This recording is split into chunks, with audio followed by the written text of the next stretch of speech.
for the big life decisions, you have to ask mentors. You cannot ask your parents. And I love my dad. He's my best friend. Like, he's so cool. We talked this morning. But if he's never done the thing I want to do, and I'm asking him, should I go to university or not? Should I start a company or not? What do you think about this guy or girl? Yeah.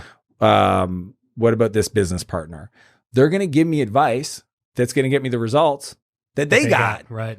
Well, that's a kind of not very smart thought. Right. You know what I mean? Like, it's like, if you actually think logically, if you ask people to help you get to an outcome that they've gotten, but you don't want that outcome, right? Why are you asking? Totally. Why are you putting so much value into their opinion? Yeah, their love for you does not make them correct. No, and you don't have to be upset about it. Some people are like, oh, my parent doesn't believe in me. Why would you expect them to? They've never done this before. Like, your need of them believing you is actually silly. You're literally speaking a different language to them. They don't get it. Dude, if I called my dad right now and I said, hey, we call him Fit Vic. I was like, Fit Vic, I'm on a podcast. Tell people what I do. He just laughed. He goes, I still don't get it.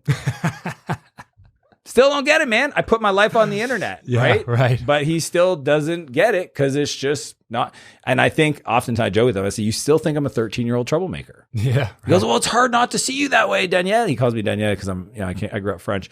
And I go, I get it.